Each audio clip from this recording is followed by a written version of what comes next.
the Department of Mineral Energy and Resources has published the Electricity Regulation Amendment Bill for public comment. In his State of the Nation address, you'll remember President Cyril Ramaphosa said that the amendments will enable fundamental changes to electricity supply. These will pave the way for private power producers to sell electricity and for Eskom to establish its own transmission business.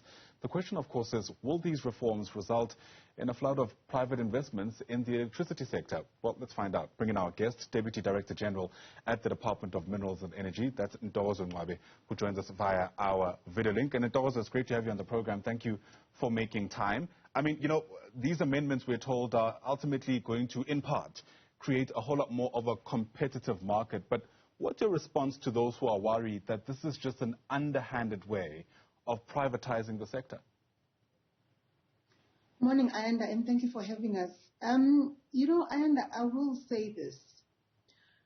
For the past 3 sonas, you would have seen that President has been consistent in saying that we do need to implement some reforms. And not only on, I know that we tend to limit it to Eskom. Whenever he speaks of reforms, it gets limited to Eskom reforms. It's bigger than that. It's the entire electricity industry reforms to ensure security of energy supply. And that talks to ensuring that, one, we have enough power generation capacity in the country, but also the fact that we need to have reliable power.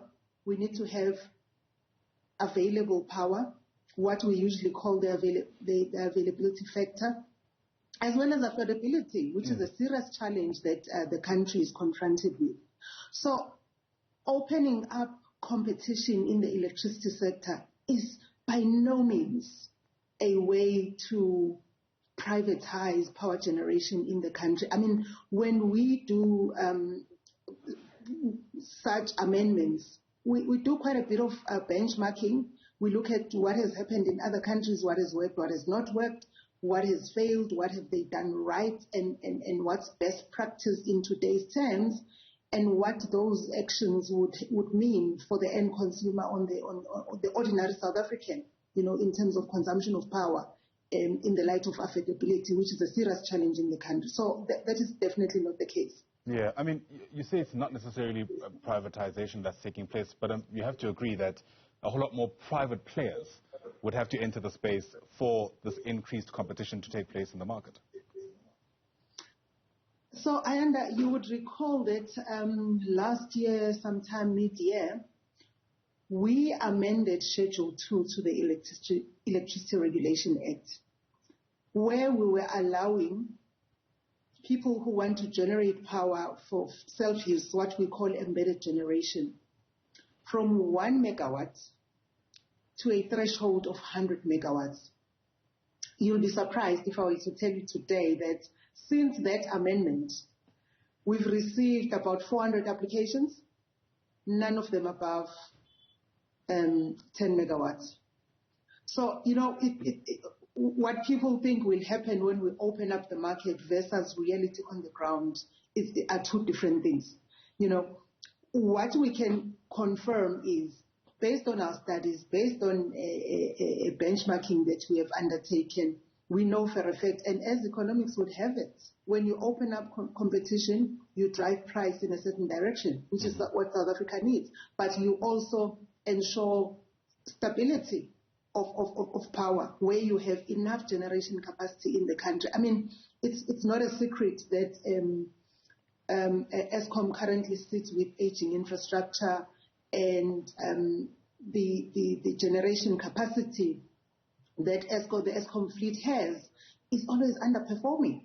And we can't fold our arms and sit and watch the country plunging into a disaster, because electricity is the anchor for economic growth. So this is really in that context that we are wanting to ensure that we have enough power being generated, enough megawatts going into the grid, and therefore we also do something about the affordability of electricity. And that, we believe, will indeed drive the economic growth. I mean, I'll give you a quick example.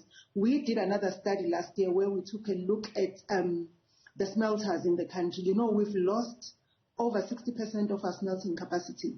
And in the main, the biggest challenge that they faced is what we call administered prices, and those would be your electricity price, water, and port costs. So we're doing something about that to ensure that we revive and reindustrialize the economy of the country. Yeah, I just want to stick with this issue of a more competitive market, if I can. I mean, you've mentioned that, you know, competitive markets typically drive prices in a certain direction.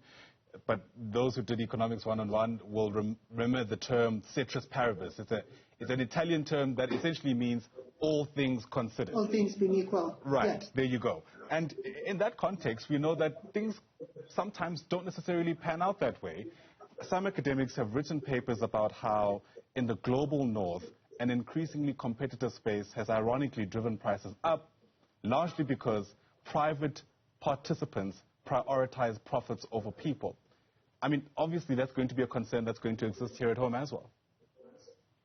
Well, one good thing, Ayanda, is that in South Africa we're not doing away with regulating the price. We still have NERSA, which is the regulator, but what then happens, if you look at these amendments specifically, that we've gazetted amendments to the Electricity Regulation Act, we gazetted them at the same time with the electricity pricing policy, because then in that policy we set parameters.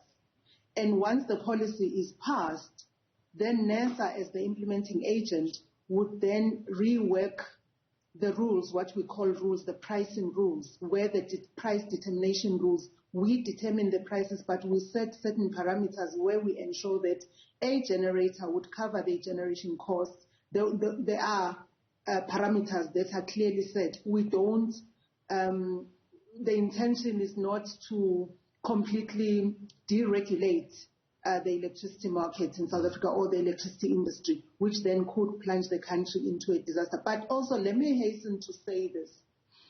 Comparing us to the global north might not necessarily be the best option, because countries like Germany, they took an extreme position of saying we're doing away completely with fossil fuels and we're going to renewables.